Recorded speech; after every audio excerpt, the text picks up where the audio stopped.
अस्सलाम वालेकुम। आज मैं आपको सिखा रही हूँ दम का कीमा।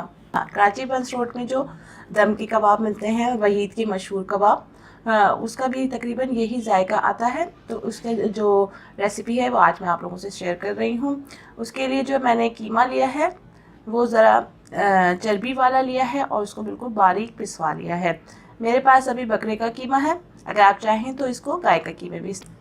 इसमें मैंने बेसन जो है वो 2 टेबल स्पून लिया है। ये 1 किलो कीमा में मैं डालूंगी, तो इसलिए मैंने इसमें 2 टेबल स्पून जो है वो बेसन लिए हैं और इसको मैंने खूब अच्छी तरीके से भून लिया है। अगर आप भूनेंगी तो उससे जायका और खुशबू बहुत अच्छी आती है। ज़ीरा भी जो है मैंने 1 टेबल स्पून लिया है और उसको भी मैंने तवे पे भून लिया है।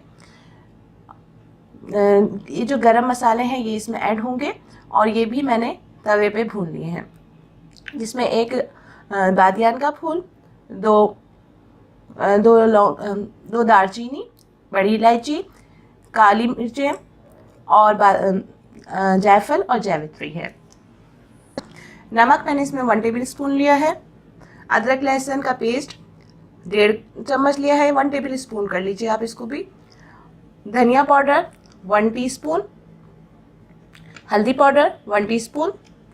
मेरे पास पपीता है तो मैंने इसको 1 टेबल स्पून लिया है। अगर आपके पास पपीता ना हो तो गोश्त गलाने वाला पाउडर जो होता है वो आप 1 टीस्पून लीजिएगा।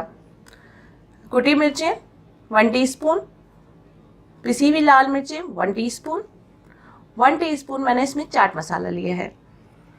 ब्राउन प्याज जो है वो 2 टेबल स्पून ली है और मक्खन है इसमें फ्राई, जिसमें होगा वो मक्खन में फ्राई होगा।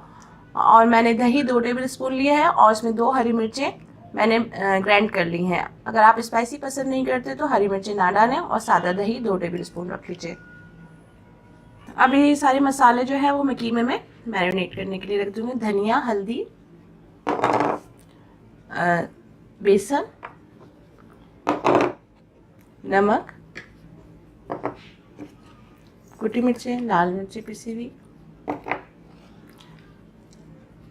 अदरक लहसुन, पपीता, चाट मसाला, दही और मैंने जो ब्राउन प्याज और सारे गरम मसाले और ज़ीरा भुना हुआ सब एक साथ पीस लिया है।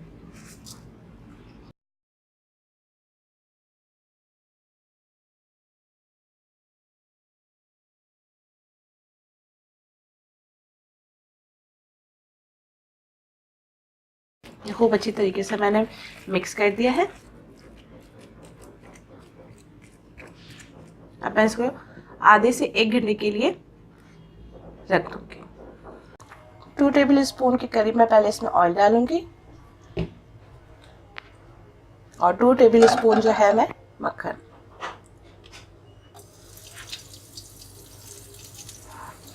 ये मक्खन जो है हमेशा अकेला नहीं डालना आपको, मक्खन जो है आप ऑयल के साथ डालें, वरना मक्खन फ़ौरन जल जाता है जैसी हीट लगती है। मैं आपको 2-3 रेसिपीज में पहले भी बता चुकी हूँ कि पहले ऑयल और मक्खन दोनों साथ डालें, ताकि फिर आपको जो है सही रिजल्ट मिले, वरना जैसे ही आप उसको डालेंगे हीट में तो फ़ौरन जल जाएगा। अब ये मैरिनेट हुआ कीमा तकरीबन मुझे 1 घंटा हो गया है, मैं अब इसमें ऐड कर रही हूँ।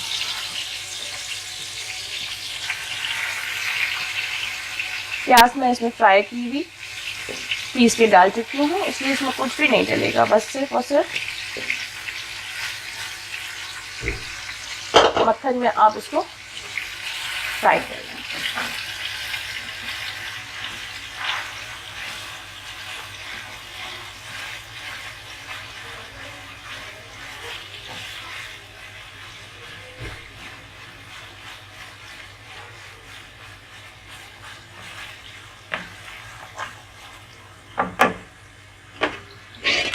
अब मैं इसका ढक्कन ढक दूंगी, इसमें से पानी निकलेगा क्योंकि दही और गोश्त जो है वो अपना पानी छोड़ते हैं, तो ये इसके अंदर इसी मसाले में और इसी पानी में ये गल जाएगा कीमा। देखिए मैं इसको मुसलसल चला रही थी और उसको फिर उसके बाद मैंने फिर ढक भी दिया था। देखिए बिल्कुल आपके कबाब जो हैं वो तैयार हैं। 15 से 20 मिनट लगते हैं इसको रेडी होने में, और ऑयल जब ऊपर आ जाता है तो आप समझ जाएं कि ये रेडी हो गया है। ये ऐसे ही पतले से होता है और इसके ऑयल उसमें ऊपर आ जाता है। ये अभी मैंने इसको हिलाया तो इसको ऑयल वापस उसमें चला गया, वरना जो है ऑयल जो है वो दम पे आप रखेंगी तो फिर वापस ऑयल ऊपर आ जाएगा।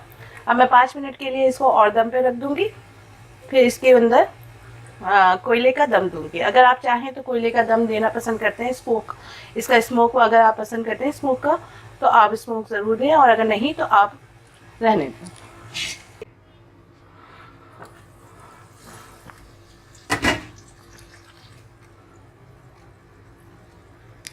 कोयले के लिए आप इसको पहले जो है आप किसी भी कोयले को ढका लें, और इस पे मैं फॉइल पेपर की कटोरी सी बना लेती हूँ। आप चाहें तो प्याज का छिलका या डबल रोटी के ऊपर भी रख सकते हैं। इस पर ऑयल डाल दें तो ये खुद ब खुद इसकी धुआं जो है वो तेज़ी से निकल आता है।